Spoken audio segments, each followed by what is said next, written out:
నమస్తే welcome to our voice నేను journalist నవత పశ్చిమ బెంగాల్ సందేశ్ కలి గ్రామంలోని మహిళలు తిరగబాటుతో యావత్ దేశం మొత్తం కూడా సందేశ్ కలితో పాటు పశ్చిమ బెంగాల్ వైపు చూడటంతో పాటు ఒక మహిళా ముఖ్యమంత్రి అయ్యుండి ఇంత దారుణాలు జరుగుతున్నా నోరు మెదపకుండా ఈ దారుణాలకు కారణమైన షేక్ షాజహాన్ని కాపాడుకునే ప్రయత్నం చేసిన ఈమెను ఎట్టి పరిస్థితుల్లో క్షమించకూడదు అంటూ దేశవ్యాప్తంగా చర్చకు కారణమైన రాష్ట్రంగా చెప్పుకోవచ్చు.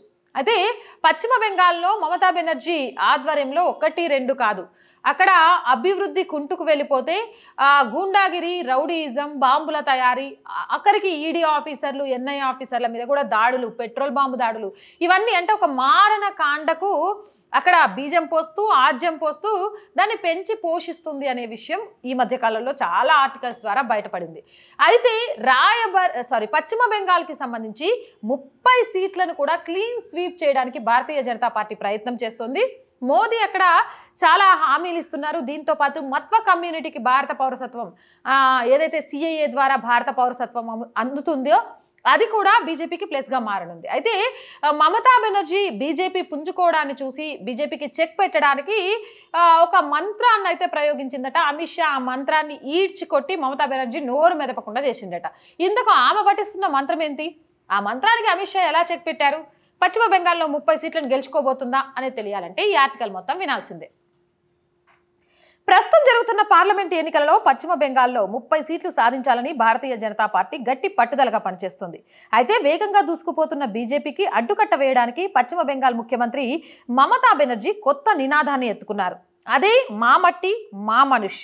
బెంగాల్లో సెంటిమెంటును రాజేయడానికి మమతా బెనర్జీ మా మట్టి మా మనుష్ అనే కొత్త నినాదాన్ని అందుకున్నారు. అయితే మమతా బెనర్జీ నినాదానికి కౌంటర్గా అమిత్ షా మాట్లాడుతూ మమతా బెనర్జీ ఇప్పుడు పశ్చిమ బెంగాల్లో సెంటిమెంట్ని రాజేయడానికి మా మట్టి మా మనుష్ అనే నినాదాన్ని ఎత్తుకున్నారు. కానీ మీరు ముందు నుంచి ఏం చేస్తున్నారు? మీరు జపిస్తున్న మంత్రం ముల్లాలు, మౌల్వీలు, మదర్సాలు. ఈ ముల్లాలు, మౌల్వీలు, మదర్సాల కోసమే మమతా బెనర్జీ మా మట్టి మా మనుష్ నినాదం ఎత్తుకుంది.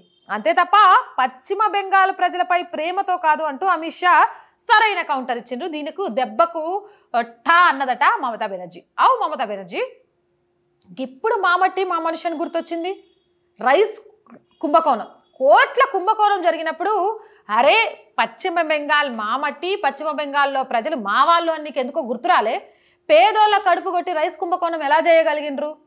రైస్ కుంభకోణానికి సంబంధించి ఎంక్వైరీ చేయడానికి వచ్చే ఈడీ ఆఫీసర్ల మీద దాడి చేసిన మీ గుండాలను అరే ఇది మన మట్టి మన మనుషులు, వీళ్ళ మీద ఇట్లేంది ఆఫీసర్ల మీద చేస్తే మన మట్టికి చెడ్డ పేరు వస్తుందని ఎందుకు గుర్తురాలే? ఓటు వేయకుంటే ఇక్కడి నుంచి మిలిటరీలు వెళ్ళిపోయినాక మీ సంగతి చేస్తాం అని బెదిరించిన టీఎంసీ నాయకులు గుర్తురాలే? అలాగే పశ్చిమ బెంగాల్లో హిందువులకు సంబంధించి ఎలాంటి పూజా కార్యక్రమాలు జరిగినా, రామయాత్రలు జరిగినా కూడా వాటి మీద దాడులు జరుగుతూ ఇండ్లను తగలబెట్టినప్పుడు గుర్తురాలే మా మట్టి మా మనుషు అని? ఇది కాదు అసలు నువ్వు ఒక ఆడదానివి అనే విషయం. 1200 మంది ఆడపిల్లల మీద మీ పార్టీకి సంబంధించిన గుండాలు అత్యాచారం చేసినప్పుడు గుర్తురాలే? హరే రామ్, ఓటు బ్యాంకు రాజకీయాలకు వచ్చేసరికి వీళ్ళందరికీ భలే గుర్తొస్తాయి మా మట్టి మా మనుషు అని. కానీ అమిత్ షా సార్ ఏం చెప్పినావు? మమతా బెనర్జీ అసలు రూపాన్ని ఆ మేకాని కప్పుకున్న ఏమంటారు ఒక పైకి తొడుగును లాకి పడేసి దాని వెనక ఉన్న క్రూర మృగాన్ని చాలా బాగా చూపించినావు నువ్వు చెప్పిన ఆ డైలాగ్ తోటి.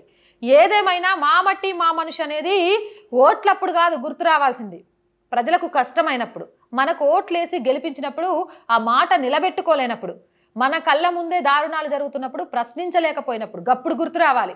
అప్పుడు గుర్తు రాకుండా ఓట్లు రాగానే కాలు ఎరగొట్టుకొని షేర్ మీద కూర్చోవడం, లేకపోతే తలకు కట్టుకట్టించుకొని షేర్ మీద కూర్చోవడం, లేకపోతే మా మనుషులు మా మట్టి ప్రాంతీయ భావజాలం అనేది తీసుకురావడం, లేకపోతే బక్క చిక్కినోని మా కేసీఆర్ సార్ లాగా కడుపులో పెట్టుకుంటారో కాల్చుకుంటారో మీ ఇష్టం అనడం.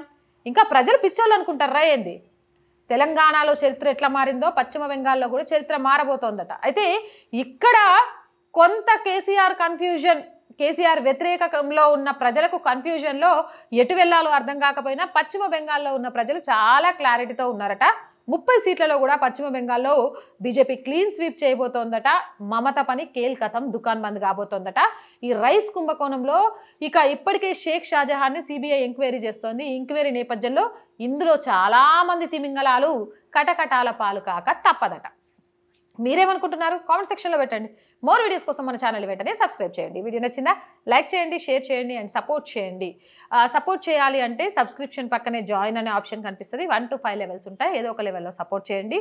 స్క్రీన్ మీద గూగుల్ పే, ఫోన్పేతో పాటు అకౌంట్ డీటెయిల్స్ ఉంటాయి. అలా అయినా సపోర్ట్ చేయొచ్చు. అండ్ వ్యాపార ప్రకటనల కోసం కూడా మన ఛానల్ని సంప్రదించవచ్చు. Please support our channel, please subscribe our channel. జై భారత్.